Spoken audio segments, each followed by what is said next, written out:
I'm going to share the 9 best fast food hacks to help you save more money. 10 new fast food hacks to save you money. We are going to keep our eyes open for some grocery deals today.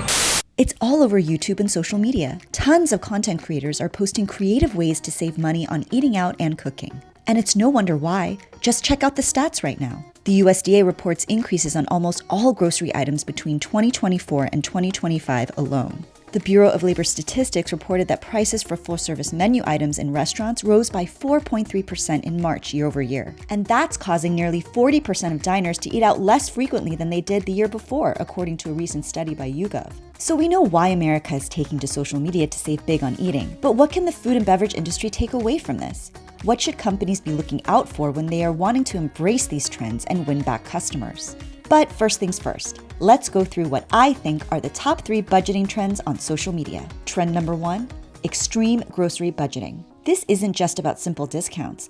This is about cooking at home while spending as little money as possible. Welcome back to Dollar Tree Dinners. Dollar Tree Dinners is a channel where Rebecca Chobot shows viewers how she makes cheap and easy meals, buying ingredients only from dollar stores. Today is Tuesday, where we make dinner on a $10 budget from Dollar Tree. Sam's Wallet is another brand which puts out tips on how to make meals on a very tight budget. Here's one simple meal you can make at home for only 54 cents. Trend number 2 is takeout meal cooking hacks. It's where people are taking to-go or prepared meals from restaurants and grocery stores and re-cooking them into new creations. The Costco chicken hack is a super popular example. Oh my goodness, that is so good. People are also loving sushi hacks. They are buying sushi from supermarkets and then taking them home and recreating them into different dishes, like this salmon crispy rice dish, which is a really popular appetizer at Asian restaurants. Finally, we have restaurant ordering hacks. This trend is on fire. From McDonald's to Longhorn Steakhouse to Taco Bell,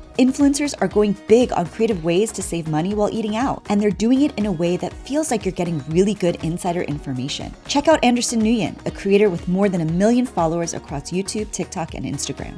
I'm a professional food hacker, and have you ever tried gas station fried chicken? I'm gatekeeping nothing. The 𝗲𝗏𝗁s are another well-known money-saving brand. They recently created a whole diagram on ways that you can recreate the Chick-fil-A chicken sandwich at almost half the price. Okay, so taking it all into a business perspective, what does this all mean for food and beverage companies? How can they take advantage of all of this? Consumers no longer want to be marketed at. I like to say they like to be marketed with, right? It's a collaboration. So they want to feel heard, seen, and connected to the brand.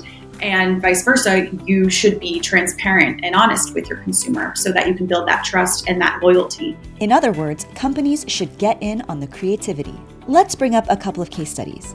Chipotle didn't cozy up to the meal hack trend in the beginning when they famously shut down the $3 burrito hack that was happening in their locations. But since then, they've changed their tune. They're even hopping on a popular trend of offering catering-sized meals for at-home meal prep. It even includes bowls, napkins, and forks. The experience feels quite authentic. 𝗏𝗡 USA is also embracing the meal hack trend. They've been making posts about creative ways to cook their instant ramen products. It's really important for food and beverage businesses to, again, replicate what the consumer needs and wants. They want to be heard, they want to be seen. And some ways to do that through social media is creating a two-way conversation. Don't ignore the comments, engage with them. When consumers are offering feedback, listen and let them know that you're listening. For the Food Institute, I'm Susan Choi.